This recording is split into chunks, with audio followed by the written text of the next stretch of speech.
জীবনকালে মহান স্বাধীনতা যুদ্ধে আত্মত্যাগের স্বীকৃতি পাননি খাগড়াছড়ির আদিবাসী নারী সাইন্দাও মারমা। যদিও স্বজন পাড়া প্রতিবেশীদের মুখে মুখে ফেরে পাকিস্তানি সেনাদের হাতে তার নির্যাতনের নির্মম কাহিনী। 2017 সালে না ফেরার দেশে পাড়ি জমান সাইন্দাও মারমা। ভাঙা ঘরটিতে জীবন পার করেছেন এই মহিষী নারী। তবে অভাব অনটনের মাঝেও হারিয়ে ফেলেননি মুক্তিযুদ্ধের চেতনা, কখনো বিনিময় দাবি করেননি।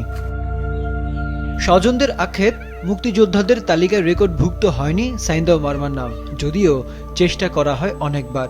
আমার নানি মৃত্যু আগ পর্যন্ত সরকার থেকে কোনো সহযোগিতা পায়নি। আগের সরকার থাকতে সময়ও ভারী গোল কিছু দেয় না, তাদেরকে ত্রাণও দেয় না, কিছু দেয় না, সহায়তা ছিল অসহায় ভাবে। আমার পিছনে যে ঘরটা আছে ওই ঘরটা হচ্ছে যে আপনার এই সাইন্দাও ঘর, মুক্তিযুদ্ধ ছিল তখন ঘর। তার বসত ঘরটি বীরাঙ্গনার বাড়ি হিসেবে সংরক্ষণের দাবি জানিয়েছেন মহালছড়ি উপজেলার মুক্তিযোদ্ধা কমান্ডার। সরকার ইচ্ছা করলে এদেরকে একটা স্মৃতি রাখি, এদেরকে একটা মুক্তিযোদ্ধা হয়তো মন্ত্রণালয়ে বীরাঙ্গনা হিসাবে একটা রেকর্ডভুক্ত করা একটা কান্ত দরকার বলে আমার মনে করি। সাইন্দাও মারমাকে বীরাঙ্গনার মর্যাদা দিতে প্রয়োজনীয় ব্যবস্থার আশ্বাস দেন স্থানীয় উপজেলা নির্বাহী কর্মকর্তা।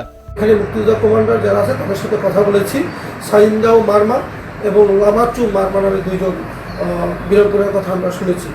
আমরা চেষ্টা করব যে সরকারিভাবে যখন আমাদের তদন্ত আসবে, তদন্তের মাধ্যমে আমরা তাদের রিপোর্টটা পাঠিয়ে দেব বা পরবর্তী সিদ্ধান্ত সরকার নেবে।